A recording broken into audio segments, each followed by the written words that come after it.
What's up, everyone? I'm Kevin Rempel, and I'm here with Steve McCollum from TFT Fitness. We're at Journey to Excel in Etobicoke. We're going to take you through a couple exercises on mobility for sledge hockey. Steve, what are we doing today? So today I'm going to take you through a couple mobility exercises. We're going to stretch out the main muscle groups, the lats, the chest, the delts, triceps, biceps. Basically, why we're doing this is to keep us, it's injury prevention. We're going to keep us healthy, but it's also going to improve range of motion. So you're talking about better acceleration. You're going to be more agile out there on the ice, more functional overall. So we're talking about so many different benefits, and this is why. All right, let's get into it. Okay, great. So the first one we're going to do is we're going to do a lat stretch. Now there's two ways you can do this. So if we're going to do it from a standing position, we're going to want to reach our hand through, okay, and then turn up and around so you can grab onto the band, right? And then we're going to sink and rock. And what we want to do is hinge at the hips.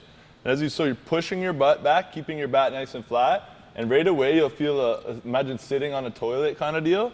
And what you want to do is let your arm just go. So you don't want to keep it tight. You want to let it go. You'll feel a stretch in the lat right away. And what you can do here is turn it to the sky. Okay, turn that palm to the sky and turn it back down. And if you're able, we're going to cross back at 45 degrees. So cross the right leg back, the opposite. So the same leg that's in the band. So for you, it's going to be the left leg. I'm going to fall. So this is where my disability will kick in, is that I don't have the balance to do it? So that's fine. So how about this? Here. Even if, can I do it on my knees? Yeah, you can do it from the knees, but even better, so as you hinge back, what you can do is come to the side. So if you need to do it from your knees, what you can do is come into a half kneel here. So the arm that we're stretching is going to be opposite to the leg that's up. So I want to be... Yep, so you want to just switch around there. Okay. So you want to have your right leg up there. Okay. Okay.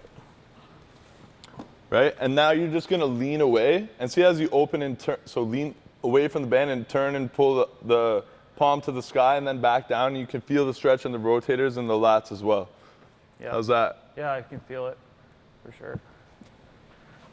Yeah, this is for sure where my injury kicks in. Yeah, so it's a great way we could do it. But I feel it up here. Yeah, it's pulling my lats really well. So now you're getting into the rotators and then into the lats down. Yeah. Right, so another way to get direct into the lats is just pop the elbow. And again, so whether you're standing or sitting, we can just come to a kneel here. And what we want to do is just kind of fall forward, let our chest push towards the floor. And you're going to feel an amazing stretch in your lats here, right? Yeah. And think about holding that band at the top of that hand to just keep you secure. And again, if you want to put your hand down, you can do that as well, or keep it up and kind of just free fall. And it's a treat.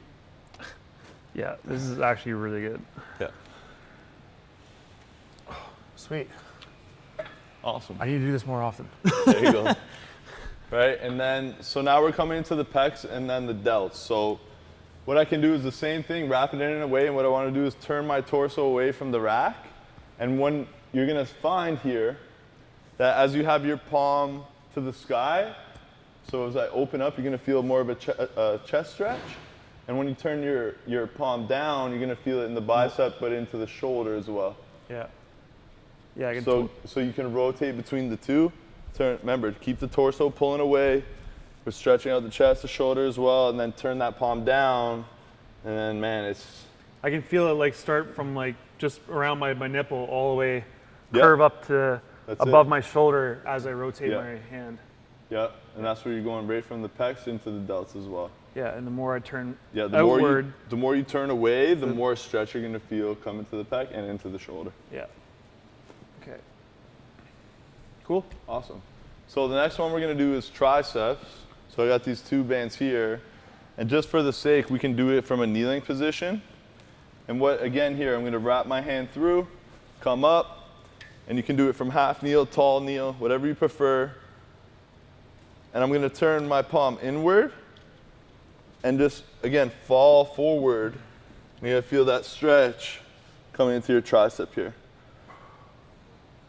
And this is just an alternative to, if you have the band, the classic, right, tricep stretch where you're just pushing right here and getting that resistance. That band is going to give you that extra tension, the distraction, and get that better stretch there in the tricep. So try to keep this arm close and then push. Like your elbow closer lead with to your elbow, head. Fall forward. Yeah. And you'll feel a better pull coming to the break there. I still feel it a lot right here too. Yeah, well, if you're super tight in your lats, you'll feel it in the lats as well. Cool. Yeah, But as you push forward, think about pushing your elbow forward as you that's fall. a lot. Like when we do it here, I'm always going across sideways, but like with the Right. band, now I go behind me, and the Right. and the stretch is going this way rather than is this way. Right. And you can do it both ways. Yeah, so both ways are good. Yeah, absolutely. Cool. Perfect. So the next we're going to go into shoulders.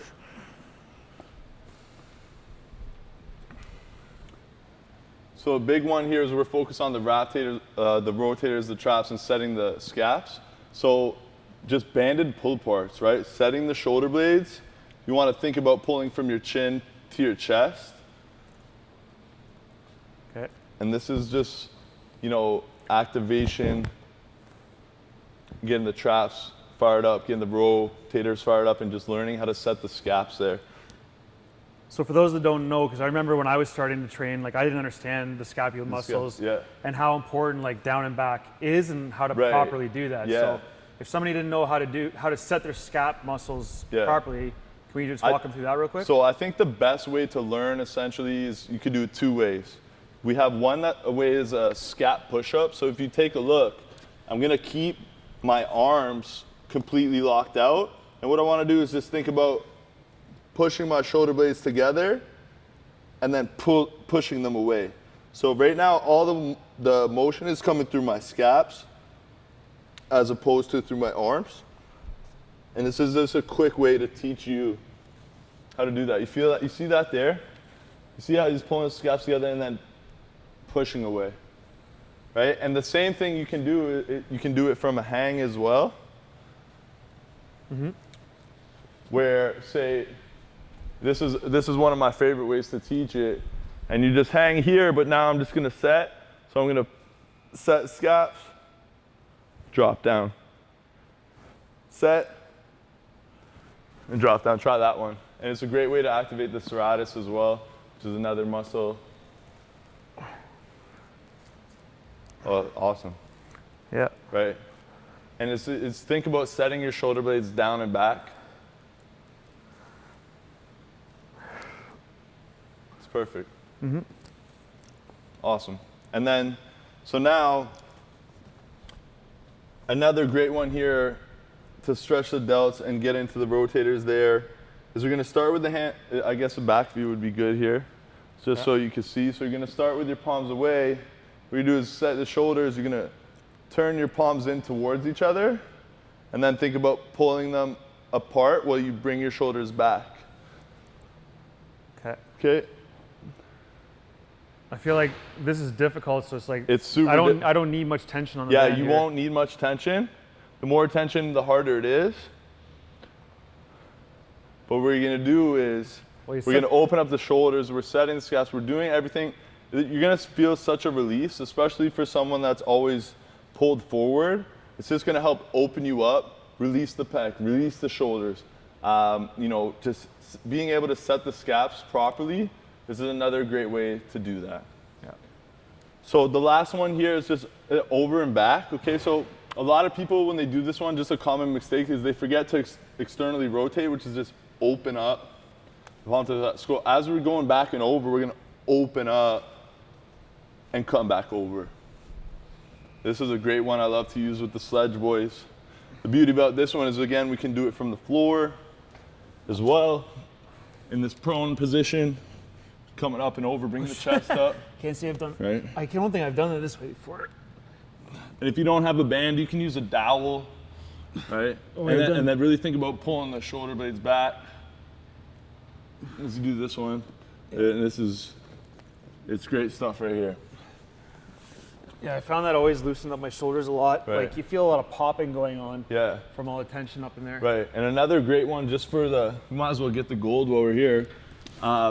So just setting into the W, so you can do it from an incline bench or from the floor. I like doing it from an incline just so you can get the full range of motion, but coming over, and again, driving your elbows back in this W position and just focusing on that thoracic spine there, and coming up and over, and driving and squeezing the elbows back, getting into the traps there as well. Cool. Sweet. Gang, gang. So when we think about mobility in sledge hockey, it's there, like you have the myofascial release, as like a foundation to just kind of loosen up the muscles, but then the mobility is like stretching them out further, getting a better range of motion? Yeah, so you're working on increasing the range of motion because especially if you're gonna go right into a workout, you wanna prime and get your muscles ready to go. You don't wanna go in dead and cold. And I mean, everybody's different. Certain people need different exercises or depending on the injuries or, you know, disabilities or whatever you may have. But what we wanna do is give our athletes the best opportunity to be successful on the ice. And this is where it all starts. Right on.